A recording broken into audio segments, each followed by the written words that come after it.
In the summer of 1987, the Harringtons of Surrey were living the sort of life most people only saw in glossy magazines. Richard Harrington, 48, was a respected barrister. His wife, Margaret, 45, came from old money and carried herself with the poise of a woman who had never known struggle. Together, they lived in a Georgian-style country home with their 3 children, James, 17, Claire, 15, and the youngest, Elizabeth, known to everyone as Lizzie, who had just turned 12. The Harringtons had always traveled well. Summers were spent in Spain or the south of France. Winters, in ski lodges across Switzerland. But in 1987, Richard decided it was time for something different, something bold. He booked a family holiday to East Africa, a trip of safaris, tribal villages, and the sort of rugged adventure their glossy Surrey neighbors would gossip about with envy. They left Heathrow Airport on July 14th. No one could have predicted that only one of them would ever return. When the Harringtons landed in Nairobi, they were met by a wall of heat and dust. "It's like stepping into another world," Margaret wrote in her travel journal, a leather-bound diary she carried everywhere. The family spent their first days touring game reserves, riding jeeps into the golden plains of the Serengeti, snapping photographs of lions, giraffes, and elephants. But soon after, the mood shifted. On their 3rd night in Kenya, James complained of stomach cramps. Claire soon followed with fever and chills. Margaret brushed it off as food poisoning. But within hours, Richard too was shivering under a blanket, his shirt drenched in sweat. By dawn, all 4 were violently ill. Only Lizzie remained untouched. The family was rushed to a small rural hospital, an underfunded clinic where power outages were frequent, medicine was scarce, and the air smelled of disinfectant mixed with decay. Doctors suspected malaria, but tests came back inconclusive. Some thought it might be dysentery. Others whispered of a strange virus moving quietly through the villages. Margaret's diary, later recovered by Lizzie, tells the story of what happened next. Richard is worse today. His eyes are yellow. James cannot stop vomiting. Claire is delirious. I have never felt such fear. Lizzie sits at my bedside, untouched. How is it possible? God, why her and not us? Over the next 2 weeks, the Harringtons withered. Richard's once commanding frame shrank to skin and bone. Margaret's once bright eyes dulled with fever. James slipped into a coma. Claire screamed through the night, clawing at the sheets as if trying to escape her own body. The hospital staff, overwhelmed and ill-equipped, began to distance themselves. Rumors spread among locals.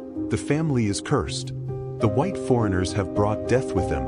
On the morning of July 29th, Richard Harrington died. Margaret followed 3 days later. James and Claire lasted a week longer. By August 10th, 4 Harringtons were buried in unmarked graves on the edge of the village. Only Lizzie remained alive. No one could explain it. Lizzie had shared the same meals, drunk the same water, slept in the same mosquito net tents. But while her family collapsed around her, Lizzie's body never faltered. She was tested again and again, but nothing surfaced. She was flown back to London under heavy sedation. The newspapers caught wind of the tragedy. African holiday horror claims wealthy British family, read one tabloid.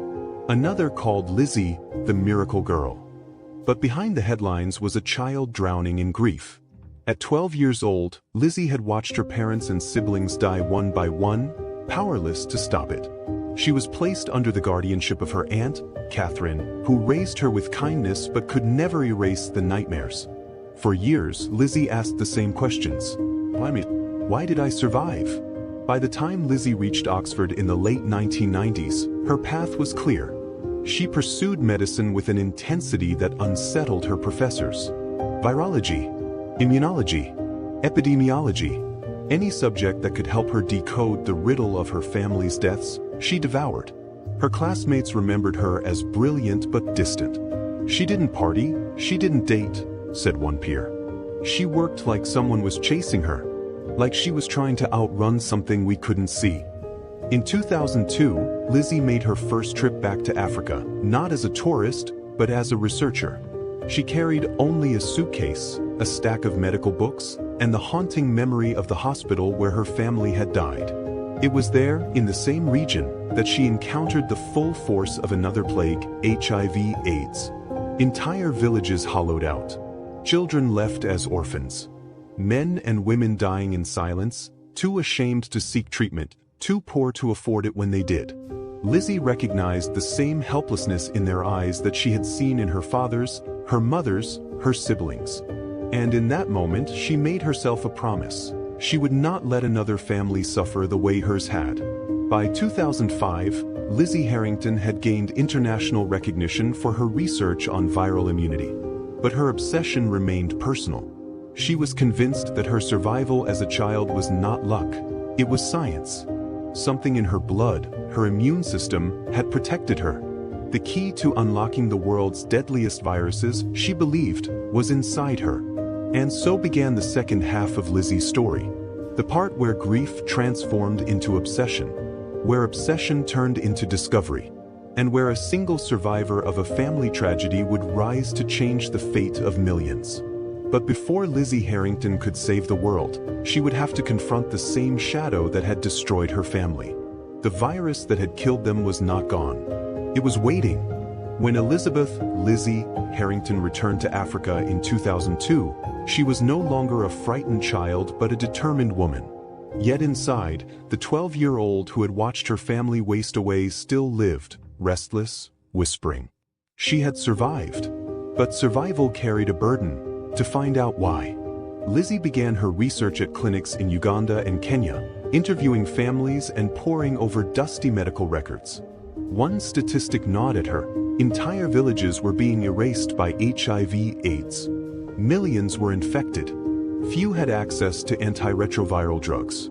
Stigma kept many from even seeking treatment. But what haunted her most was the resemblance. The wasting disease she saw in patients, the sunken eyes, the skeletal frames, the fevers that refused to break, was the same nightmare she had seen consume her parents and siblings in 1987. Her family had died before HIV was widely understood, before it even had a name in parts of Africa. What if their deaths had not been a mysterious fever, but the early face of AIDS itself? The possibility shook her. It also gave her clarity. She wasn't just a scientist chasing curiosity. She was a witness hunting the killer that had destroyed her family. Lizzie threw herself into her work. She lived not in hotels but in villages, sleeping on floors beside the very patients she studied. She drew blood, mapped symptoms, traced infections, collected every scrap of data she could. Her colleagues described her as relentless. Some whispered, unhealthy. But Lizzie didn't care. "If I stop," she once told a fellow doctor, "then the ghosts win." What she discovered startled the scientific community. In multiple blood tests, Lizzie showed natural resistance to HIV infection. Despite being exposed repeatedly in clinical settings, her immune system seemed to repel the virus. The very thing that had spared her in 1987 was now revealing itself, a rare genetic immunity. Lizzie's blood was the clue. By 2008, Lizzie Harrington had assembled a small, underfunded lab in Nairobi. Using her own genetic samples, she began experimenting with how her immune cells recognized and neutralized the HIV virus. She discovered that a mutation in one of her receptors, the CCR5 gene, acted like a locked door, preventing HIV from entering her cells. It was rare, almost unheard of in the general population. But in Lizzie, it had been the difference between life and death. If she could replicate this immunity, she believed she could turn it into a treatment. Perhaps even a cure. But science isn't only about discovery. It's about power.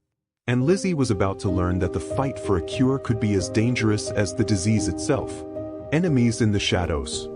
Pharmaceutical giants caught wind of Lizzie's research. Billions of dollars were tied to antiretroviral drugs, treatments that managed HIV but never cured it. A cure would change the world, but it would also destroy one of the most profitable industries in medicine.